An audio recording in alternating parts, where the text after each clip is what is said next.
नमस्कार दोस्तों, मैं हूं सतीश। आज हम बात करने वाले हैं प्रमोद प्रेमी यादव जी के नए गाने के बारे में। गाने का बोल है खजूर। तो आप लोग वीडियो को लास्ट तक देखते रहें। और जो लोग भोजपुरी बुढ़ हंगामा चैनल को अभी तक सब्सक्राइब नहीं किए हैं वो लोग सब्सक्राइब कर लीजिए। चलिए वीडियो को शुरू करते हैं। आज हम जिस गाने के बारे में आप लोगों से बात कर रहे हैं, फाइनली ये गाना रिलीज़ हो चुका है।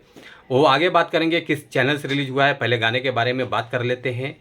इस गाने को गाया है प्रमोद प्रेमी यादव जी और शिवानी सिंह जी हैं। और इस गाने के गीतकार हैं छोटू यादव जी। और इस गाने के म्यूजिक डायरेक्टर हैं रोशन सिंह जी। और इस गाने का एक्ट्रेस जो हैं शिल्पी राघवानी जी हैं। और बहुत बवाल गाना है, बहुत सुपर डुपर हिट गाना है। तो आप लोग इस गाने को ज़रूर देखिए।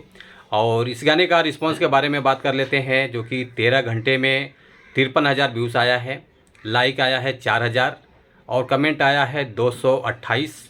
तो ये गाना आप लोग जाइए, देखिए, शेयर कीजिए, सपोर्ट कीजिए।